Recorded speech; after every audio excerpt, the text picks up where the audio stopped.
Donc, on va revenir sur la nouvelle qui oppose, qu'un conflit, en fait, entre la ville d'Amqui et la MRC. On vous en a parlé plus tôt cette semaine. Zoé, t'es allée à la rencontre d'informations. Oui, j'ai parlé à Pierre Damour, le maire d'Amqui, et la préfète de la MRC de la Matapédia, Chantal Lavoie. Oui. Donc, les deux ont pu s'expliquer, donner leur version par rapport à le conflit qu'il y a entre les deux, finalement, par rapport au bâtiment qui a été construit pour la MRC de la Matapédia.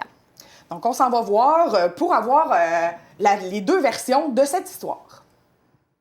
Chantal Lavoie, est-ce que tu peux nous expliquer le conflit qui se passe présentement entre la MRC de la Matapédia et la ville d'Amqui? Bien, il faut remonter en 2016, à l'époque où, justement, on voulait construire le centre administratif, aujourd'hui qui est construit. À l'époque, le terrain avait un zonage commercial. Donc, pour faire l'acquisition, la MRC, pour faire l'acquisition du terrain, devait demander à la ville de faire une modification du zonage, donc pour permettre les services de la construction, puis le service de la MRC là, au niveau, donc changer le zonage à ce niveau-là. Et à ce moment-là, il y avait comme de la part de la ville, je dirais, les gens ne voulaient pas changer le zonage parce qu'ils se disaient que s'il y avait une entreprise qui venait s'installer sur le terrain ici, il y aurait des compensations financières, une taxe municipale qui serait versée à la ville, alors que la MRC, comme c'est un bâtiment qui va être municipal, un bâtiment municipal qui est une entité municipale qui le possède, donc est exonéré de taxes, donc ne paie pas de taxes à la ville. À ce moment-là, on a négocié avec eux une entente qui mettait différents points je dirais, d'entente, là, pour constituer une entente pour que la ville puisse procéder à la modification du zonage à cette époque-là. C'est ce qui a été fait. L'entente a été signée en bonne et due forme et tout ça. Et un élément de cette entente-là comportait, entre autres, les services d'aqueduc, d'égout et d'ordures ménagères. Donc, les services, comme la MRC était exonérée de taxes, on se disait, bien, au moins, la ville n'aura pas à défrayer ces coûts-là. Parce que c'est la ville qui défraie ces coûts-là aux frais de la MRC. Fait que la MRC va assumer ces responsabilités-là avec un compteur d'eau pour payer le réel de ce qu'elle utilise et tout ça, donc au prix. Ce qui, aujourd'hui, à l'époque, il n'y avait pas de chiffre, mais aujourd'hui, avec les montants qui sont là actuellement, on s'est aperçu que c'est un montant de 500 $ que la MRC doit payer à la ville par année pour... Mais l'entente comportait aussi d'autres éléments. Fait qu'aujourd'hui, en 2018, on sait que le bâtiment administratif a été construit, a été terminé la construction, on a déménagé. La MRC, les bureaux ont déménagé ici, dans la construction. On est là présentement. Exactement. Et on sait que toute l'évaluation foncière, il y a un certain processus qui demande... Donc, la MRC, jusqu'à aujourd'hui, a toujours fait fi de cette entente-là pour donner à la ville, mais l'évaluation, le rôle foncier a été modifié, tout ça. Et là, l'évaluation de la MRC est déposée à la ville. Et la ville applique une réglementation qu'elle a... puis qui date, je ne sais pas de quelle année, mais c'était bien avant 2016, avant notre entente. Donc, une réglementation qui dit, bien, comme le bâtiment est exonéré de taxes, il y a un règlement de compensation pour services municipaux. Essentiellement, le litige est à ce niveau-là. Donc, la Ville veut appliquer son règlement plus l'entente. Puis la MRC dit, non, quand on fait une entente, l'entente a comme...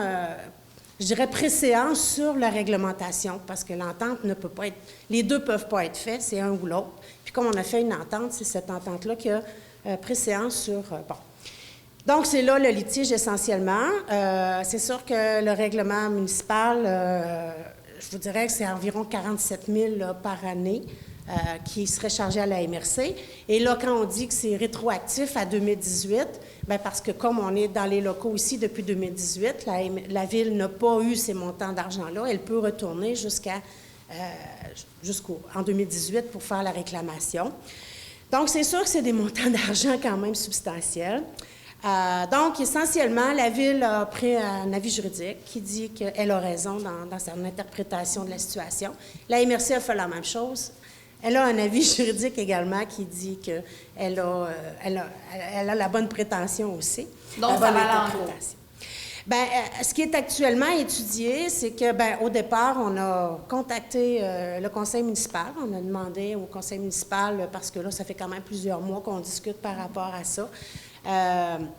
On a demandé à rencontrer le conseil municipal pour voir si on pouvait s'entendre, se rencontrer, puis discuter de la situation et trouver une solution. En tout cas, le conseil municipal a refusé cette rencontre-là. Donc, ils ont refusé. Ils ont dit tout simplement qu'ils s'attendaient à ce que la ville paye. La municipalité paye à la ville ce qu'elle doit. Donc, on en comprend qu'ils n'ont pas accepté notre invitation. Donc, voilà, le conseil de la MRC, devant ce fait-là, a fait une recommandation d'aller en recours juridique. Présentement, on parle d'un recours déclaratoire, là.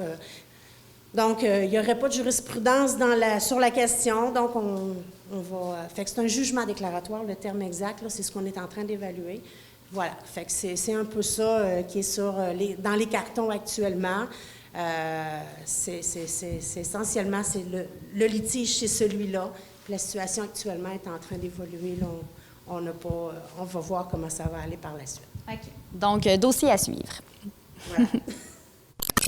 Présentement, il y a un conflit entre la MRC de la Matapédia et la ville d'Amqui. En fait, on parle d'un litige qui remonte à une entente qui a été intervenue entre la ville d'Amqui et la MRC en 2016 en regard de la construction du centre administratif. Alors, aujourd'hui, on se retrouve à, d'une part, interpréter différemment. Du côté de la MRC, on mentionne que la seule compensation liée à cette entente-là, c'est un montant de 500 $ annuellement, alors que nous, les avis qu'on a de notre côté, c'est que ce 500 $, oui, fait effectivement partie de l'entente, mais on a aussi le droit d'appliquer notre règlement de taxation qui permet d'aller chercher une compensation beaucoup plus substantielle. OK. Donc, de ce que j'ai compris, en parlant avec Mme Lavoie ce matin, c'est que la MRC de la Matapédia n'était pas au courant de cette taxe-là en plus. En fait, c'est ce qu'on comprend, c'est au moment où l'entente s'est signée, il y a des représentants des partis qui n'étaient pas ce qu'on peut dire, c'est qu'il n'y avait pas une compréhension commune ou complète de cet enjeu-là lorsque l'entente a été signée en 2016. Alors, c'est la raison pour laquelle on se retrouve à faire des interprétations différentes. Effectivement, Mme Lavoie l'a déjà mentionné, et elle a même dit dans les médias qu'avoir su qu'il y avait une telle entente, elle ne l'aurait pas signée. Alors, voilà. Donc, effectivement, il y avait cette situation-là dans laquelle la possibilité que la ville d'Amqui applique son règlement, malgré cette entente-là, on n'a pas la même compréhension de part et d'autre. Donc, voilà ce qui est l'essentiel là, du litige. Maintenant, le Conseil des maires, la semaine dernière, a fait le choix de poursuivre via un recours juridique. Alors, on va voir quelle suite on aura de ce dossier-là. Okay, si je comprends bien, il y a 4 ans, finalement, il y a une conversation qui aurait dû avoir En fait, c'est quand l'entente a été signée, il y avait, de ce qu'il faut comprendre, l'absence d'échange en regard de cette compensation-là possible, disons-le ainsi.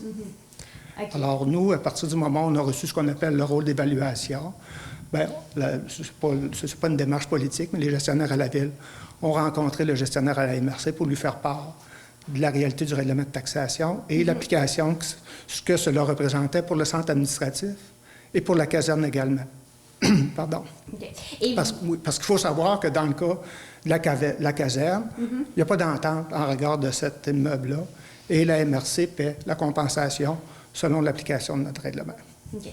Et vous étiez là il y a 4 ans quand ça a été signé? Absolument. J'étais à titre de conseiller. Je ne suis pas signataire de l'entente. Moi, j'y étais effectivement. J'étais membre, comme d'autres collègues qui sont encore membres actuels du conseil municipal. Donc, vous avez participé, vous avez vu l'échange?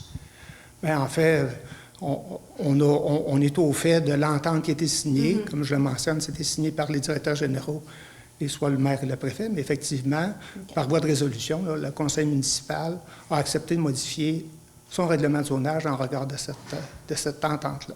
Dans ce dossier-là, la position du conseil municipal, c'est de traiter la MRC de la même façon qu'elle traite tout contribuable de la ville d'Amqui, c'est-à-dire ce qu'on demande, nous, c'est le respect du règlement de taxation. Évidemment, on sait que ça génère sur d'autres enjeux. Au niveau de la dynamique, la ville d'Amqui, MRC de la Matapédia, on comprend qu'on est dans un creux de vague. Mais j'ai bon espoir, moi, qu'on va remonter, puis bientôt, on pourra surfer sur le dessus de la vague.